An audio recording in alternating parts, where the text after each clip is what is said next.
Moi, j'ai une vie qui témoigne pour moi. Vous n'étiez pas né, j'étais en train d'aider des juifs à quitter l'URSS alors que j'étais pro-communiste.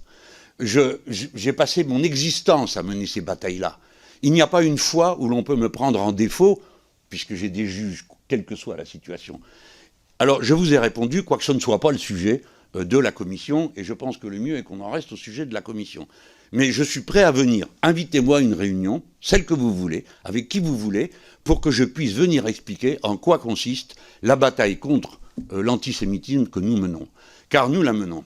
Quant aux statistiques, elles ont une très grande importance, et c'est la raison pour laquelle j'aimerais que l'État, le ministère de l'Intérieur, établisse les statistiques, et pas les organisations associatives liées aux différentes communautés. Nous avons besoin de savoir exactement où nous en sommes. Mais s'il y avait un seul crime, on serait contre. Voyez-vous, quand Mme Mireille Knoll a été assassinée dans les conditions dont vous vous souvenez sans doute, nous appelâmes, nous groupes, j'étais le président du groupe, à la marche qui devait se faire. Tous les groupes ont signé. Nous nous y sommes rendus. Nous avons téléphoné la veille pour prendre nos précautions auprès du CRIF pour lui demander d'assurer notre sécurité. Il nous a dit qu'il ne pouvait pas le faire. Nous sommes venus quand même.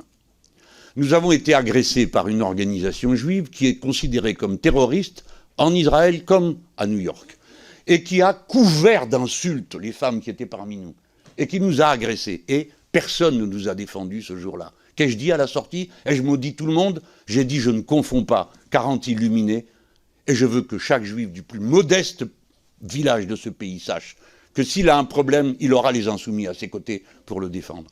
Nous n'avons aucune raison de faire quelque concession que ce soit. J'ai vu qu'on me dit que c'est par clientélisme.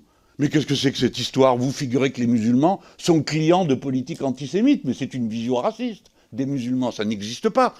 Et croyez-vous qu'ils soient sensibles à autre chose quand ils m'écoutent, à part à mon art de parler? Qu'est-ce que je raconte quand même? Ce sont des gens munis d'un cerveau. Et ils entendent des revendications sociales avec lesquelles ils se retrouvent. Pourquoi? Parce qu'il se trouve que les musulmans, à cette étape de notre histoire, font partie des catégories sociales qui ont commencé à la première marche. Et maintenant, ils sont en train de monter à toute vitesse. Gloire au peuple français ainsi composé. Alors après, Madame Rima Hassan, franchement, écoutez, vous ne vous fatiguez pas de la prendre pour cible. Mais oui, mais ce n'est pas vrai, elle n'a pas participé à une marche pour machin, pour truc, pour bidule, qui fait que je suis obligé de me tenir informé à chaque instant de ce que tout le monde fait pour pouvoir y répondre. Non, elle est à une marche qui a lieu toutes les semaines. Et toutes les semaines, comme elle se trouvait là, elle est allée à la marche.